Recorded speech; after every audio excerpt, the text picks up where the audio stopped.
परः गुरु साक्षात् परं ब्रह्म तस्मै श्री गुरवे नमः.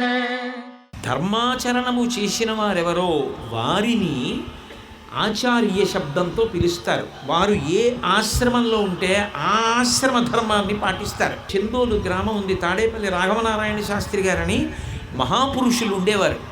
తాడేపల్లి రాఘవనారాయణ శాస్త్రి గారు 100కి 100 గృహస్థాశ్రమ ధర్మాన్ని పాటించారు.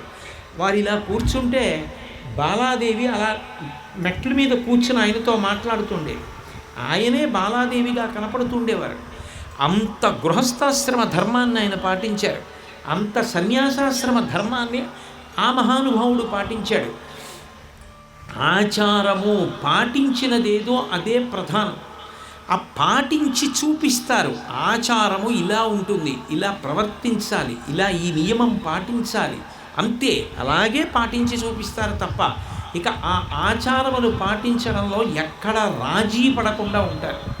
రాముడు రామాయణంలో ఒక మాట అంటాడు, కులీనమకులీనం వా వీరం పురుషమానినం చారిత్రమేవ వ్యాఖ్యాతి శుచిం వా ఇది వా శుచిం అంటాడు. ఒకడు ఎక్కడ పుట్టాడు, ఎవరికి పుట్టాడు, ఎంత డబ్బున్న చోట పుట్టాడు, ఎంత అధికారం ఉన్న చోట పుట్టాడు, ఎంత విద్వాంసుడు, ఇవన్నీ కాదు. నువ్వు ఎలా ప్రవర్తిస్తావు, ఏది ఆచరిస్తావు, అది ప్రధానం.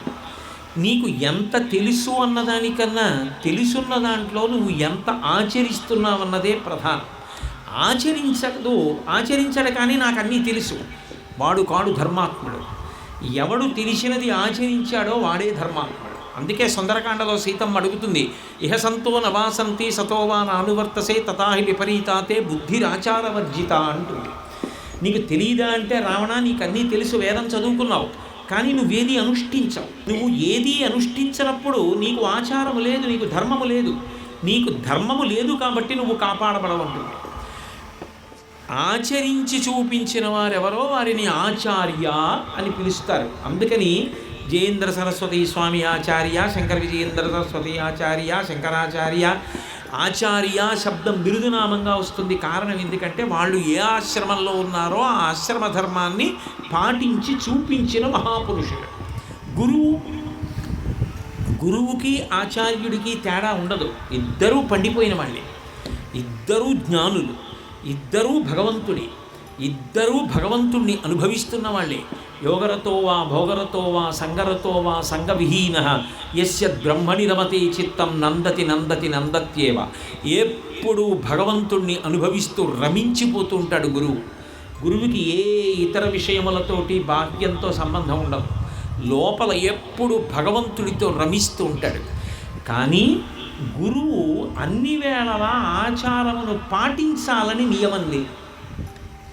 వాళ్ళు పాటించకపోయినా వాళ్ళకి దోషమేం రాదు. ఎందుకంటే ఆ స్థాయికి వెళ్ళిపోయిన తర్వాత ఇక వాళ్ళు ఆచారం పాటించారా పాటించలేదా అన్నది ఉండదు. మహాపురుషుల విషయంలో వాళ్ళు ఇది ఆచరించారా ఇది ఆచరించలేదా కుదరదు. అందుకే ఒక మాట చెప్తారు, అజ్ఞానిని అనుకరించవద్దు, జ్ఞానిని అనుకరించలేవు. జ్ఞానిని నువ్వు అనుకరించలేవు. జ్ఞాని ఎలా ఉంటాడో అలా వేషం కడితే వేషం కట్టేవేమో కానీ జ్ఞానివి మాత్రం కాలేవు. జ్ఞాని కావాలి. భగవంతుని భక్తితో ధర్మాచరణం చెయ్యగా చెయ్యగా చెయ్యగా చెయ్యగా ఈశ్వరుడు అనుగ్రహిస్తే ఆ స్థితిని పొందుతాడు. ఆ జ్ఞాని అయిపోయిన తర్వాత ఆయన పాటించాడా ఆయన పాటించలేదా ఇవన్నీ ప్రశ్నలు రావు. అలా అయితే ఆయన ఇది పాటించలేదు అని అనుకుంటే ఆయన చేసినవి నువ్వు చెయ్యి. ఒకప్పుడు బాబాగారు ఉడికిపోతున్నటువంటి పాత్రలో బియ్యం ఉడుకుతుంటే చెయ్యి పెట్టి తిప్పారు. ఏది మనం తిప్పగలమా? జ్ఞానిని అనుకరించలేవు. అది గురువు యొక్క స్థాయి.